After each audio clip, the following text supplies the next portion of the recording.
Very good afternoon to all of you. Thank you for joining us for the special media briefing on the occasion of the G20 virtual summit that is being hosted by Prime Minister Shri Narendra Modi tomorrow as chair of the G20. To give us a sense of how we approach this very important event, we have the privilege of having with us here Shri Amitabh Kant, G20 Sherpa. Also joining us on the dais, Shri Vinay Quatra, Foreign Secretary, and Shri Ajay Seth, Secretary DA. Sir, may I request Sherpa sir to say opening remarks, and then perhaps we'll take a few questions.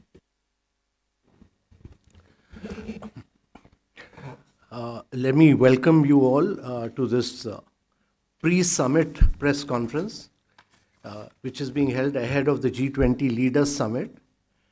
Now, the Leaders Summit will be held tomorrow from 5:30 p.m. onwards under the chairmanship of the Honorable Prime Minister, Shri Narendra Modi. All of you are aware that the 18th G20 Leaders Summit was held in New Delhi successfully on 9th and 10th September 2023. It saw the unanimous adoption of the G20 New Delhi Leaders Declaration. The New Delhi Leaders Declaration demonstrated the commitment of the G20 leaders to address global challenges in a very ambitious, inclusive, decisive, and action-oriented manner. We had 83 paras in our declaration. There were 87 outcomes, and there was 118 documents were attached to it. That means there were almost, with outcomes and documents, we had 205 actions on which we had to pursue action. At the closing session of the Leaders Summit, Prime Minister had suggested to the G20 leaders that the leaders would reconvene virtually towards the end of India's G20 presidency period to take forward the guidance provided by the participating leaders in their interventions and also give an impetus to implementing the summit's outcome.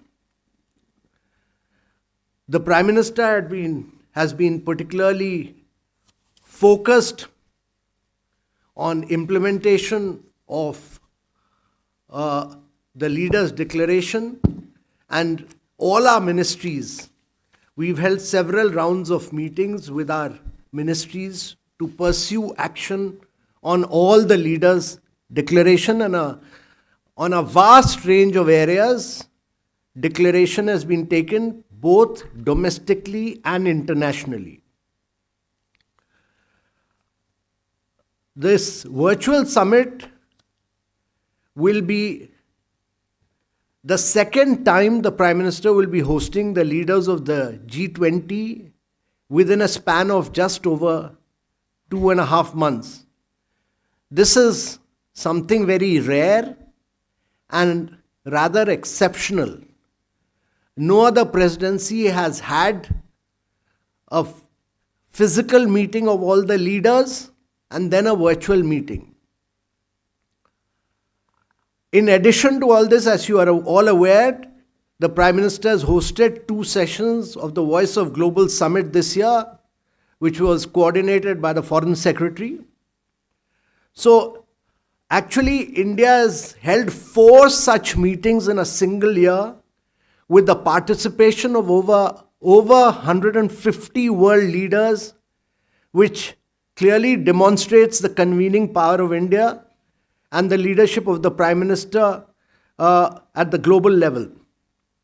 The virtual summit of the G20 being held tomorrow will also be a major gathering of world leaders since the conclusion of the 78th session of the UN General Assembly High-Level Week and the SDG Summit. Throughout the G20 presidency, India has worked to ensure that the concerns of Global South receive due cognizance. We've also seen the inclusion of African Union as a permanent member of G20. Since our successful hosting of the G20 Leaders Summit on 9th and 10th September and the unanimous adoption of the New Delhi Leaders Declaration, the world has actually witnessed a succession of events and several new challenges have emerged. While development will be the core agenda and we'll focus on the development issue, the leaders may discuss many other issues, and the virtual summit will provide an opportunity not only to discuss the implementation of the leaders' declaration, but also for the leaders to share views and enhance cooperation on critical challenges that we confront and address gaps in global governance, reaffirm our existing commitment towards the sustainable development goals, and move towards a reinvigorated multilateral system that is better positioned to positively impact people's life. I would merely like to say that after our summit, we had the meeting of the finance track on which Mr. Secretary DA will speak on in Morocco, and we had the Volume 2 submission of the Independent Expert Group. But a number of the progress has been made on a number of other issues. On the substantive side, we've achieved very substantive outcomes, and I would merely point to just a few things on which progress has been made. Firstly, on the G20 consensus on tripling of renewable energy capacity globally by 2030 and doubling the global rate of energy efficiency improvement by 2030, these are expected to be the key outcomes of COP28. So what has happened is that many of the SDG action plan led to further discussion on sustainable development goals at the United Nations and at the UN SDG summit. That was taken forward. What we decided on Green Development Pact here will drive the outcomes of the COP28, and we've seen the first steering committee of the Green Hydrogen Innovation Center would be held during COP28. As a result of India's advocacy, Global Initiative on Digital Health has been able to garner commitment for contribution of $44.5 million. And based on G20 artificial intelligence principles, UNESCO ethical AI guidelines and India's responsible AI for all principle work on creation of framework has been initiated by METI. As you are aware, for the first time, artificial intelligence in G20 was discussed at the leaders level in New Delhi. On financing issues, Mr. Ajay Seth will talk about, but I would merely say that the action plan on SDG is being taken forward, and the 2030 G20 New Delhi update on SDG was finalized on 13 November. It is a comprehensive report on the progress made by G20 with respect to the achievement of the Sustainable Development Goals. The principles on lifestyle for sustainable development are being socialized both at COP28 and also among the youth by International Energy Authority. There is a lot of further action. I don't want to get into too much details. I would merely say that we have excellent attendance at the virtual summit. We have leaders from almost all countries participating, and the guest countries will also be participating, and the international organizations. So between the physical meeting held on 9th and 10th September and the virtual summit, we'll have almost all the leaders of the world who would be participating.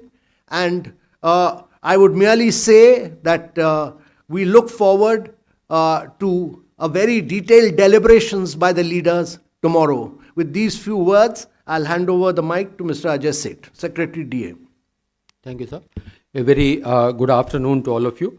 And let me share the context from primarily from the perspective of the financing As you recall that from the very beginning of the year 2023, the agenda proposed by India found a very positive support from all the member countries. First, the ministers in February meeting in Bangalore supported it. Thereafter, the second meeting in Washington, a very significant amount of several areas where the support came in, including the starting of the work on evolution of the World Bank Group.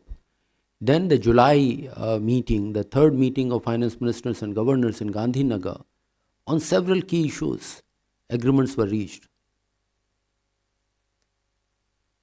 Thereafter, when leaders met in Delhi, New Delhi in September,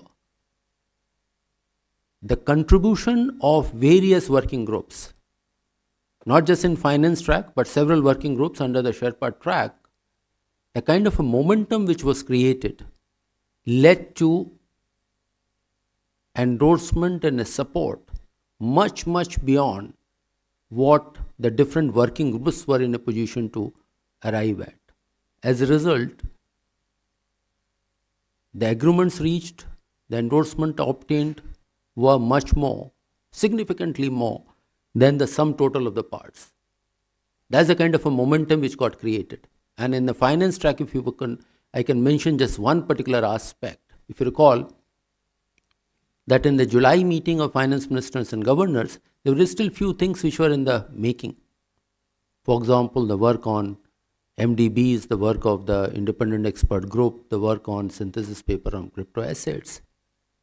Leader took all that into account, and the kind of a momentum which was coming, the support which was coming from other groups, led to very significantly larger scope of endorsement which the leaders had provided. At the same time, they assigned and they expected some more work to be done by the ministers and governors when they were expected to meet at Marrakesh, roughly about a month after their summit.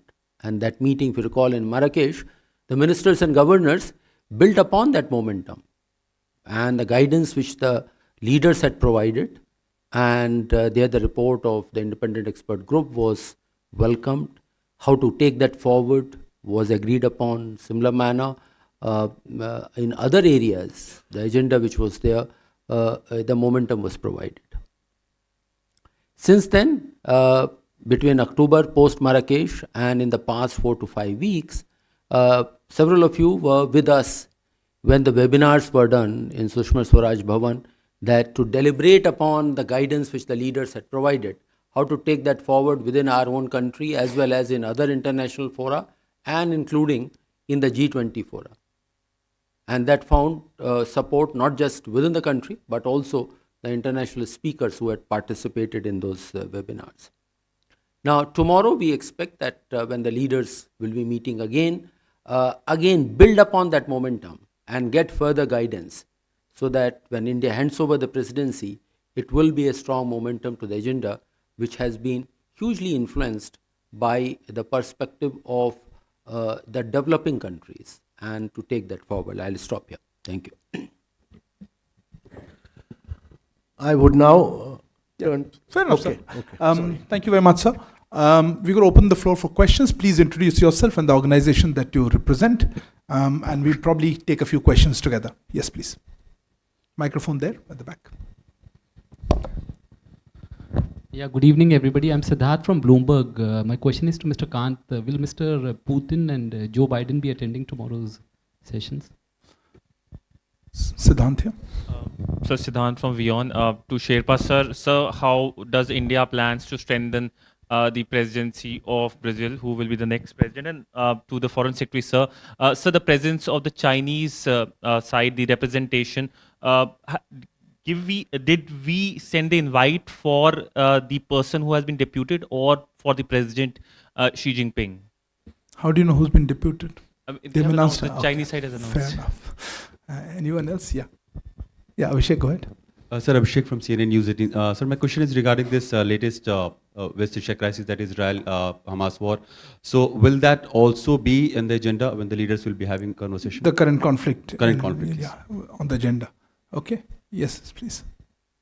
Hi, Siddharth from Money Control. Just wanted to understand, since Mr. Kant, you said this is a rare event, a virtual summit. Can we expect some sort of a official statement at the end of it, or would it just be sort of taking stock of all the events which have occurred so far during India's presidency? Thanks. What do you mean statement? What do you mean statement? Well, a communique or something, some official. No, something is. A joint. This is a diplomatic world. Okay. Yes, ma'am. There. Hello, this is Surbhi from Business Today. I just wanted to understand that in the backdrop of the diplomatic issues between India and Canada, would that also have an impact on the G20 talks tomorrow? Thank you. In what way? As you know, this is a multilateral event. Yes. What is your specific query? No, I just wanted to know that there's been talk about the Five Eyes Alliance and everything. So is there going to be any, discussion on that as well? Oh, discussion on that. Okay. If there are no further questions, okay. Yes, yeah. Yeshi Seli from the New Indian Express. Is the Canadian Prime Minister expected to take part? You said most people are coming. Okay. If I could pass on the questions, depend. So.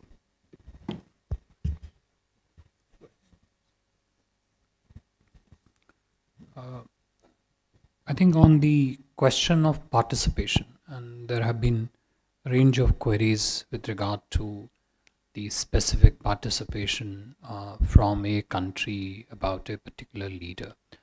As Sherpa sir mentioned in his opening remarks, we are expecting a large majority of G20 leaders to be present at the virtual summit tomorrow. And I think after the summit is over, you would see for yourself the participation, its quality, the range of discussions about which you would all be briefed after the tomorrow summit. I think it's better that the specifics of the extent of participation, the ecosystem of discussions, the agenda which were put forth in the discussion, as shared with you once that is over. But suffice to say at this stage that we expect large majority of leaders to participate in the discussions tomorrow, as has been the case even in the summit in September this year, where you saw a very high quality participation from the world leaders at the physical summit. We don't expect tomorrow's summit to be any different insofar as that is concerned. With regard to the conflict, whether the conflict will come up for discussions or not tomorrow, again, I don't think it would be correct for us to really prejudge what issues would be raised by the leaders at the virtual summit tomorrow. But I think it is important to mention that, and you would all know this, that G20 has focused on centrally on the developmental priorities. And to the extent the development space relating to development financing, other aspects of development and economic growth are impacted by developments elsewhere in the world, they do tend to come up for discussions, but the nature of those discussions essentially varies from how each leader would look at it. But again, as I said, it's not our space to prejudge what each leader would say at the discussions tomorrow. I think on the communique part, sir, I don't know if there is. So, let me just say to what Foreign Secretary just said, that there will be excellent participation, and I think we should tomorrow again, if Finance Minister EM will be briefing all of you, so I think we should wait on what the leaders say. What the leaders say, we can't prejudge at this stage. So we should await that and then tell you how it will shape up, and we'll be interacting with all of you after the summit is over. So we'll keep you fully informed after that. But I can assure you that, as the Foreign Secretary said, there will be excellent participation. So with your Yeah. permission, there was a question relating to contribution with the Brazilian presidency going forward. As is in the G20 traditions, I think the current presidency of the G20 stays in very regular and intense touch with the succeeding presidency, both in terms of working closely with the incoming presidency in shaping out as to what the priorities of the G20 during their presidency would be. And as you know, there is a troika system which works, which is a very active tradition-based system which works in the G20. It's very productive. It gives at one level a very strong element of continuity, not just of agenda items, but even of the conceptualization process, the thought process that goes behind in structuring, for example, our presidency, and we'll be sharing it with the Brazilian presidency. Of course, it is for the Brazilian presidency to work out the specifics of their presidency, but we are already in very close touch with them, and I think that process would continue through and through under the framework of Troika and any other bilateral consultative mechanism that might be there between India and Brazil. Sorry, I think we'll close here unless there's thank you very much for joining, and see you tomorrow at say 5:30 in the afternoon. This is a closed meeting, but we'll try to bring you parts of Prime Minister's opening remarks. See you tomorrow. Thank you all to the members of the dais for joining us. Good evening.